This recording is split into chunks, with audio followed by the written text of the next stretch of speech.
نايتي دافرو درفي حجون عزارا بخوينو قصير الله تيدا أفروس نابي أحمد كوتي ملو عطيبو تصاويقو ساكحوا وزي تيدا أفرو حسب نقول لما الرئيسة تقاسي سوا همنكسي تيبيعون قبر ملسي توهايبو قولو أنا توهاليو أبي أحمد دحرز حداش ألبم أهون تنانش እዚህ ከተከልናቸው ፋርሞች ያንዱን ያክል ንፋስ የማያንቀሳቅሱ አጀንዳዎች የሚያውኩን ሰዎች አይደለንም بتوسخون كامنا أوروموس نتوينيات ديستراك وطيلو ويدما نتيد أفرو زخون قبرة مرسي داريفهم اللو ملاك مسلو متى يريسا أملاكي أدقي اختزي تواهلا فرس زخونتي مسلاي ليو نتيد أفرو مرسيلو زناي أورومينيا وانقو قادر في أمهاراو ميدا درقي حلو قدكونو نزون حبيرنا كنرينا بزحات إيرتراوين دما نايتي دافرو درفي نعناون يوكلنا يو أنا وليم بتوسخون بزح عزارة بستفالة فيديوهات أنا تزرقحي تيدا أفرو نعنا يدريفنا تيدا أفرو نإيرترا نحوحات نهجدف نكلا يدريفنا نعنا قوم يفترلنا كم نايتي دافرو حمام هزو بتهدي كورتنال يتباب هاي عسايتونال بقى تيدا أفرو خمس سلز ولا بقى خال تعرف كيركم يسكن ممتيهم وكان نكفتالنا يا قلنا إيرترا كتيدا أفرو قولنا ومنها بزعبازي بسفيحو حبيرنا كنرينا حسابنا وين كنهولينا بزعبا عجبت جنرال تادسو دما ستالين حدا زسنبد حبريتا اوصيلو عجبتو زي بمان مالت ناي موداتا موت مالتي حدا عزازي سلتني حوحات يوم يبلا انا زي دول يوم عجبتي مسمني يبل يطرطروم يلو بزعبازي من كالوتن حبيرنا كنرينا كساناز دم وداتا مسانا تنحو سلام تيرساكم كورات تعذبتنا السنال ببزلكم مو خمي حديركم كما يوعيلكم كما يمشكم دحين ناسهم كبير لكم انا مزغبيري مسجد سلام لكم نسوم ببزلكم مو سلامكم يبزح انا ولكم قدمي مدبنا مجمرنا نزغزازي حدث سوات لهم سبسكرايب غاركم يترسعوا كمو نزا فيديو لايك شير غار جمروا نقتل تزحلا حبانه دادي شربول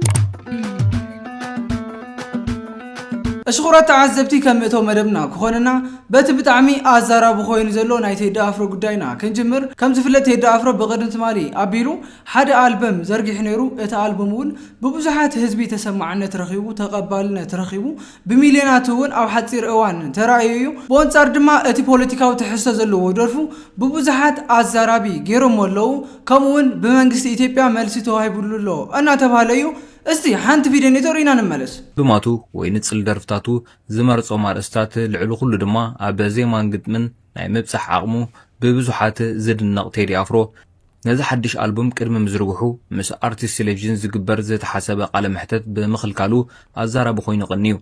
ብመንግስቲ ከም ዝተኸልከለ ዝግለጽ ቴዲ ኣፍሮ ኣብ ዘቕርቦም ፖለቲካዊ ትሕሶ ዘለዎም ደርፍታት ኣዝዩ ተነቃፍን ብመንግስቲ ደረጃ ዝስማዕ ምዃኑ ይንገር أبي أحمد دحرز حداش ألبوم أب كل الأورومو ترخيبو ناي نفاس ما منشأو حيلي أب زمر قلو زنبرة نبلتقنا كعنك في زغل كاب حانتي ناي نفاس ما منشأو حيلي زي بلتس أجندا زي حزو قل سبات كم نفاس زي حلفو يوم بمبالون مزا ألبومات تحيزهم ويركبو يجمرنو يبلتقنا قزو بيتين يوم آينت شوهت انداي نوت بدم مسارت ياقومنو سلهونا በብዙ ውጣውረድ በብዙ ስቃይ በብዙ ችግር ያለፈ ስለሆነ አሁን ትናንሽ እዚህ ከተከልናቸው ፋርሞች ያንዱን ያክል ንፋስ የማያንቀሳቅሱ አጀንዳዎች የሚያውኩን ሰዎች አይደለንም ቴዲ አፍሮ አብታ ኢትዮሪካ እትብል ሓዳሽ አልበሙ 18 ደርፍታት ዝሓዘት ኮይና ኣብዞም ደርፍታት ብዛዕባ ኢትዮጵያን ሃገራዊ ሓድነትን ፍቅርን ማሕበራዊ ጉዳያትን ይዛረብ ኣብታ ኢትዮሪካ እትብል ደርፉን ብዛዕባ አፍሪካ ይዛረብ እዩ أبتا داست على التبل درفي إثيوبيا خمس موتات أتا قتلها بتشا قيح بانديراون كم زود قتي قلت اشخورة تعذبتي هم تزسها معكم ويو أتا أبي حمد جتزاربا بقلت سيناتو شوم عيتسووا عن جنب بزحات أفت ساعات السلسلة تزاربا مسؤول متحاز كهلوا يخيليو أنا وليم ريتهم زهبولا زلوم بتي ولا بتي نايتي دافرو درفي سمعهم وقتخون تسفاي قبر بزحات سواتون فتيم ولو بتعمي لبخازنك درفي بقى أنا وشتخاز قلت درفينا أنا بوجني بتعمي فتي يلخو بزحات تجارقع يرنيرة إذا درفزين عنا يدرفوا قال نداولو مالتيو خمي غير يسنعنا خدرفتنا قد محجب زعوانا انت يبل نيرو انت يحسب كلنا نفلطو ነገር ኮይኑ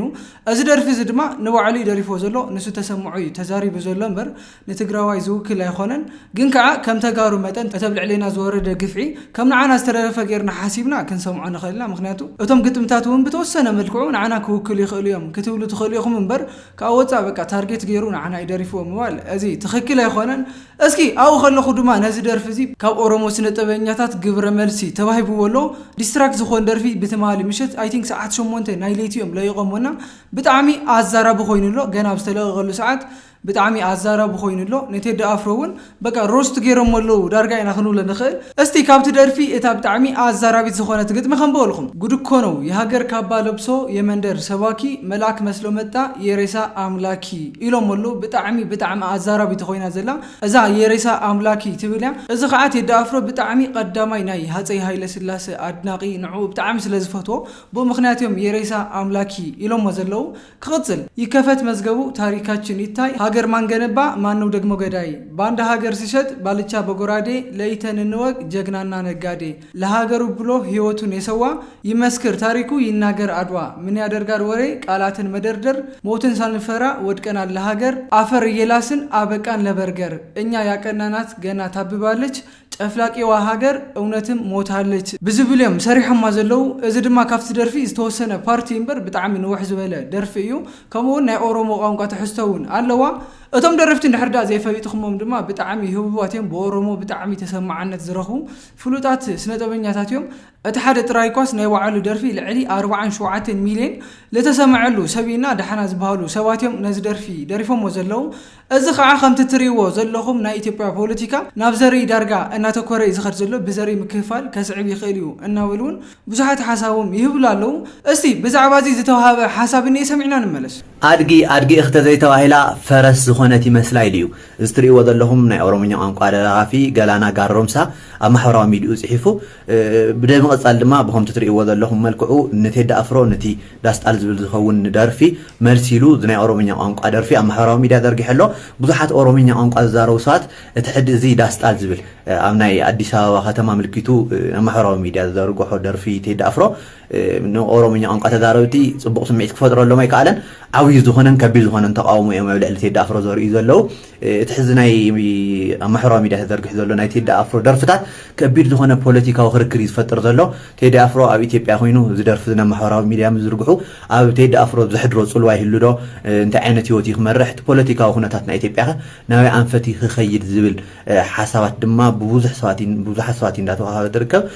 ቪዲዮን ከም ትንሪኦ ዘለና ኣብ 9 ሰዓት ከባቢ 311 ሽሕ ተራእዩ ዘሎ ብኦሮምኛ ቋንቋ ከምዚ ዓይነት ተመልካታይ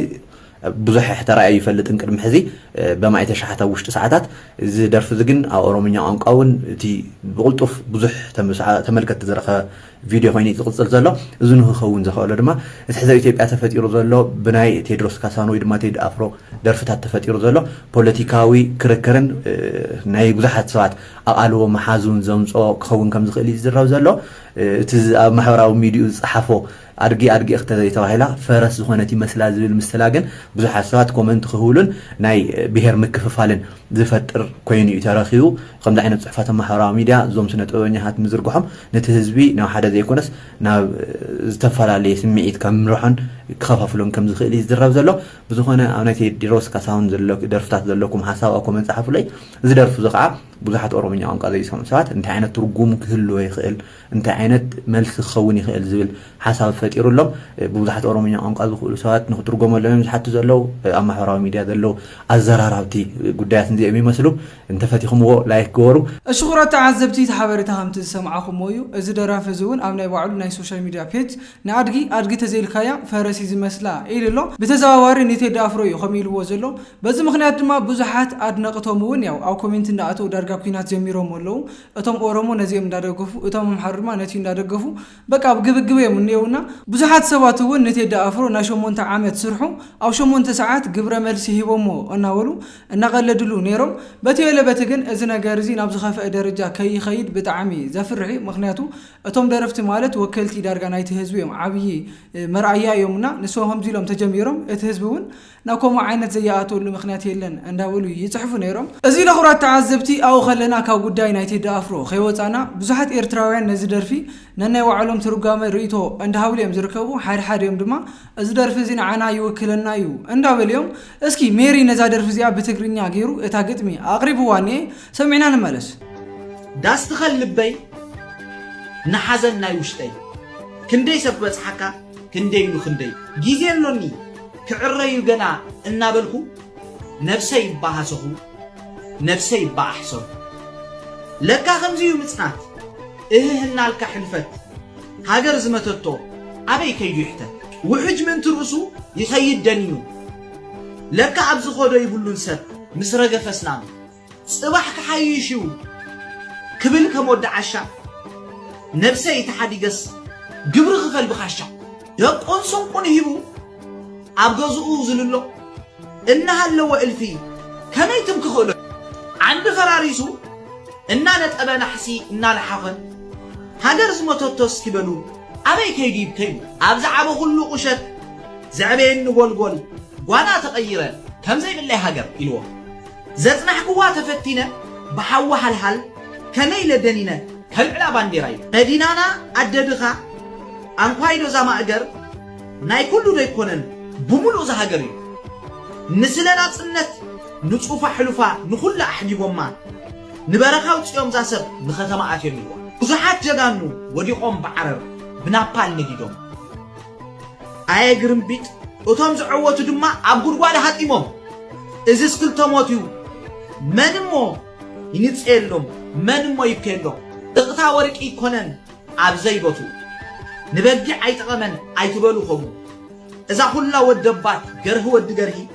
لحس حقيوا النافلح الشغرة تعذبتي نمير حاونا خمت سمعهم وتصبو غيري ترجموها زلو استي او خلينا مونيكا خب زعواتي انت ايا الى زبل حبيرنا نسمع اغرونو يخلقوا بقى الزفن زنف الزفن اهون بياسرو دكتور عافي بياسرو وكان كفتلن يا قلب ايرترايان كتيت افرغون ነው ምን ነው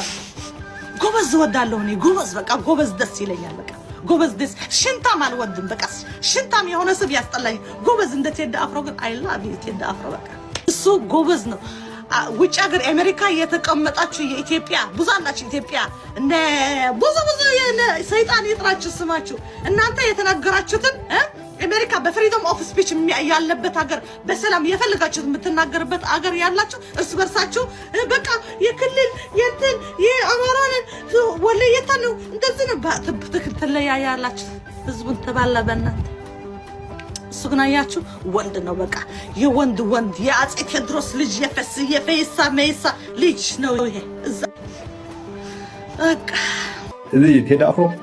ብዙ ሁሉ ሚሊዮና ተራይሉ ዘለ ሕጂ اسم هزمه طبعا መንግስት ተጣየረ ይቆርዕ ሎሚ ይቆርዕ ታሪካ ከዝኩረይ ነባሪ እዚ ሕጂ ውልድ ወረዶ ዝኾነ ኢትዮጵያ ውስጥ ጋር በህይወት ዘሎ ዝደርፍ ዝናሰማዕ ነበር ቢከዝ ናውቲ በቃ ሕመሚ ወላ እዚኦም ዓይነት ስነ ጥበበኛታት ይፍጠረን በቃ መስዋዕት ዝመፀት ህንፃ ከምዘነ ወላ ናይ ሃጫሉ ምሽ ነይሩ ናይ ኦሮሞ ድፋ አቢሎሞ ዝመፀት ህንፃ ኢሉ ነዛ ግንባሩን ህዝቡን ዝደርፍ ስነ ጥበበኛ ሓርበኛ ይፍጠረን ግን ነባለ ስራሕ ከም ዝኸሪኦም ገለመለ አለና ተተንኪፉ ከይእሰር ለይኮነሲ እታ ዘላ ዝመፀት ህንፃ ዋላ ትደርፍሎ እንደቀቲልኩም ንስ ሓደ ኣነ ሃገር ካባይ ተዓዱ እጂ ከምኡ ይፍጠረልና እጂ እዛ ደርፊ ብለታ ተሪኦኹማ እዞም ናይ ጀጋኑ ዝተኣስሩ ኣብዛ ናይ ሜርኩ ዘረባ ፀንሐላ እዞም ናይ ዒራዒሮ ኣብ ኣላ ደቀባት ይጠፍኡ ኣለው ኣብሎ ኣደ ወዳ ሂባ መሰላ ትኽእል ኣብሎ ካብ በረኻ መፅኦም ነቲ ወዲ ከተማ ውፅኦም ኣብሎ ኣስመራ ሕጂ ከምዚ ነቶም ዘይከርኩም ክትሪእዎ ኢኹም ግን ኣስመራ ከምዚ በቃ ናይ ቀደም ኣስመራ እንዳዘከርካ ረዲኹኒ ናይ ቀደም ኣስመራ እንዳዘከርካ ወት ገልፍ ነበር ኣስመራ በቃ ናይ በብተራ ናይ ንጉሆ እቶም የድጉ ይዛወረላ ናይ ምሸት ኣዚ ናይ ተሰጠለስ ምስ በለኻ እቶም ኣኽላኻ ትዛወረላ ድሕሪ ምሲ ምስ በለኻ እቲ ሰብ ዝዛወረላ ድሕሪ ፀንበት ምስ በለኻ እዛ ዝዛወረላ لحس حديرهم እንዳፍላሽ ያ እጂ ንዓና ከምኡ ይፍጠረልና ከምዚ ናይ ቴዲ አፍሮ ሕመም ህዝቡ በቃ ብክብሪ ከምዚ ናይ በዓል ወዲ ገብሩ በዓል ባርያ በዓል አብርሃም الشغرات تعذبتي خم تختصمعوا زتنا حكمي زت رايخونا بزحات إيرتراويان نابزي قداي عملكيتهم ننهي وعلوم ريتون ننهي وعلوم حساب اندهاو نيروم كينو حكمي ليه زي مصاخو بزحات فيديوهات نيروم استي نسخم دما ابز قداي زنت حساب لكم زبل او كومنت صحفوا لي انا ولقو استالينو نزا درف زيا انا تنتنا نيرنا نو حزب لي قنا حصر بيله كريكمي استي حصر زبلت فيديو نيتورينا نملش بتيدي كورتنال يطبب ኃይል አሳይቶናል የጥበብ the power of the art ምን ማለት እንደሆነ በአንድ ሰዓት እንደዚህ አድርጎ ሰው መግለጫ ሰጥም አርት ሲቪ ኮንትራክትና ቁርጥ ከሱ ጋር እንደዚህ ያታረገ ምናምን ይሄን ሁላ ሰው ኢንፎርማል ማስታወቂያ ሰርቶ ጠቅላይ ሚኒስትሩ ራሱ ነው ማስታወቂያ ያሰራለት። በነገራችን ላይ ምንድነው ያለው ቴዲ ትላንት አሉ ማን ነው ጃዋር እንዲሁ አማርኛ ማይሰማ ራሱ እንደ ይሄ ሁላ ሰው አጀንዳ ያደረገው ሰውዬ ሁሉ መንግስት የፈራው አጀንዳ መንግስት የሆነ ነገር ህፃናት እቺ ነገር እንዳትነካ ሲባል እሷን መንካት ነው የሚፈልጉት የሆነ ነገር አለ ይሄ አይደረግም ሲባል እዚህ አካባቢማ የማላቀው ነገር አለ ኤክስፒሪየንስ ማድረግ ፈልጋለሁ ብሎ እሷን የመንካት ፍላጎት እያዳበረ ነው የሚሄደው እና ምንድነው ምን ስለዘፈነ ነው ይሄ ሰውዬ መንግስት እንደዚህ ያደረገው ዘፈናል አርት አይደለም ምናምን ተብሎ ይጠብቃል በሙሉ እሾራ ተዓዘብቲ ብዙኾነ ስታሊን ብጣዕሚ ብዙሕ ነገር ገይሩ ምስ ፖለቲካ ተሓዙ እንዳተንተነው ነይሩ ናይ ስታሊን ሞይጽናሐልና ብዙሓት ተጋሩ ግን እንዳሽቃወጡ ነይሩ በቃ ዝደርፊ ዝና ዓና ይደሪፍዎ ቴዲ አፍሮና ዓናን ተጋሩ ይፎቶና ይገለ እንዳወሉ ነይሮምና እዚ ጌጋ እዩ በቃ ኸሙ ማልኩም ብጣዕሚ ዓብይ ጌጋ እዩ በቃ አይተሽቃወጡ ደርፉ ብጣዕሚ ገራሚ እዩ ቀዳማዩ አነ ነው ዓሊ ፈተየ ብጣዕሚ የሰምዑየ ካወፃ ግን በቃ ነተሰብሱ ምሽቅባጥ ያኽሎኩም ሓዋተይ ዘረባ አስሚራላ ለኹዛ ዝበልካያ ዘረባ እዚ ለኹራት ተዓዘብቲ ናብቲ ዝቕፅልን ናይ መወዳእታን ሓበሬታ ድማ ክወስደኩም ስታሊን ብዛዕባ ጀነራል ታደሰ ሓደ ሚስጥር አውፅኢሎ ንሱ ድማ ጀነራል ታደሰ ነቶም ዓጀብቱ አየኣምኖምን ይጥርጥሮም እዩ እናበለ ብዙሕ ነገራት እውን እናተዛረበ እዩ ዘሎ እስቲ ሓደ ቪድዮ ነይርና ንመለስ ዓጀብቱ ዘይምማን ማለት ናይ መወዳእታ ሞት ማለት እዩ ሓደ ኣዛዚ ንዓጀብቱ ካብ ምጥርጣር ማለት ናይ መጨረሻ ሞት ማለት እዩ ብሓቂ ድዩ ወዲ ወረደ ዲዚ እዚ ድትለ ለፍተና ጀነራል ዝበሃል ማዕረግ ተሸኪሙ ዝኸይድ ሰብ ዲዚ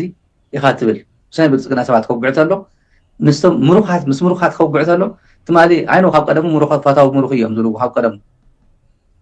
ተንበርከኽቲ ስለ ዝኾኑ ትማሪኽና እዮም ስለ ዝብል ስኮላርሺፕ ዝቦም ንኣቶም እዩ ዝኾነ ስልጠናታት ናይ ወየ ስልጠና መምርሒ ሓላፊ ስለ ዝነበረ መብዛሕትኦም ምሩኽ ፋታው ምሩኽ እዮም ዝብልዎ ተጋዳላይ ተብጥቑ ዝነበሩ ኣነ ኣብ ጥቑ ይነበርኩ ተጋዳላይ ነበርኩ ዝፈትዎ ግን ከምኡ እዮም ዝብልዎ ካብ ንምግበይ ጌታቸው ጉዲና የቀረበ ጌታቸው ጉዲና ምሩኽ እዩ ምግበይ ትሕቲ ነይሩ ግን ከመይ ርክብ ከመይ ዓይነት ከም ዝሓለፈ መከላከያ ንፈልጦ ካልኦት ዘለዎ እውን ቶም ትሕቲ ዝበሉ ሻለቃ ኤርትራ ኮነ ዝበሃሉ ንመን የቀርብ ነይሩ ወዲ ወረዳ ንፈልጦ ኢና ድሕዚ ኩሉ እዚ አዲስ አበባ ኣብ መቐለ ኸይድካ ሞትማሊ ከምዚ ጌርካ ቁልቁል ከይካ ትሪኦም ነርካ ስኻ ክንድን ባ ኮይንካ ምስኣቶም ኮይኑ ኣፕሮች ከመይ ዓይነት ኣፕሮች ከም ዝጥቀም ከመይ ገይሮም ከምዚ ዘራርብዎ ብጣዕሚ ትሓዝን ኢኻ ከም ትግራዋይ ኣታ ንምንታይ እዚ ዘይረአና زي حلفنا عخاتبي أو زخل إمبانيركاس مزي خاوزي تورد الميديا بتقرأ مثلاً إن أنا تقرأ ميديا خوان تلو عبي خويني عكس تجبر عبي خويني خرأي عكس تجبر بالنسبة لي إن أخذ عرب تلو تعمري نعم نلوم عندي حدا نتجارو حامن تلو الدورة ده حماقيو نتجارو حامن تلو حماقي مو بالنسبة لي إن أخوينك نسراوي تقرأ تحمن تلها نتيجنا سراوي تقرأ أنا أولا ما أنا تات كم الميديا بزي زراعه على بالكو حدث فط قدم مشتاق على عينه تقالي له هذا تري في زلو ودورة ده مو بحث بطاطات أنا حنجرة بقارئ زاش تشكي مي يعني بحث مزدخم أبتدي في نورو ولا طبعا عبيتي أمنت نفسه حرو تقالي أباي نفسه في مجمع ركاب بزوج حياة قلت أم تصل النوري قارئ زا توصل تشكي من يعني النايل عقبت خوان تلو قال يا خال ميدا مخانس لازم فلت وباي أتهز بزات على حجزكم كورد لكم يزولا بقرأ خيد يزولا أباي نفسه والدورة ده تشكي منايو عبد علينا خوينو تشكي مننا هلنا صومنا نخرنا عبد علينا خوينو شجار يجسلنا عقولوا لي بلنا نمنتاي نخمز زجار ولدو خمير كاتخدو أيو نمنتاي نخمز الولدو نعجبت خمير كاتحميو نعجبت تحمزي لو مزرف ابناء نغرك له لو مزرف ابناء حاجه اذا رمي دزرفو نعجوت حمي سللتني حوحات يوم يبلا انا زي دول يوم عجوت مسمني يبل ما كما زميرم عجوت سلت خير كما زميرم يوم عجبتي ناي حوحات سلت غير يوصرب هو كند نسو اما خلو اوغزو خفيلو زريا طبقاته هاي لما حلو بقرن بصحين نحلو وزحدرو سي سللتي ولا منات يترترهم يلو هذه نبلسقنا تدارهم ينقرأ قالوا نبلسقنا تدارهم عجبتو زي ما مالت نايمود داتا موت مالتي حاجة عزازي نعجبت خامد الطار مالت نايمود شرشة موت مالتي كاوز كله زي إن كايلو عجابي خاخوني خافيل مزكا مشترك حلاو عجاب هذا مشترك حلاو مالتي ناتكا مالتي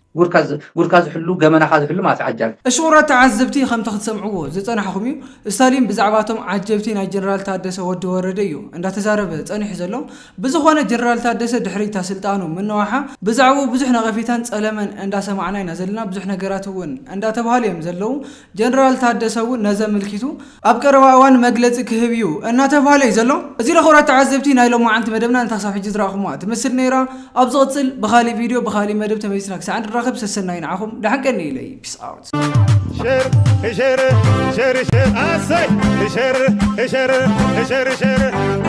شير لايك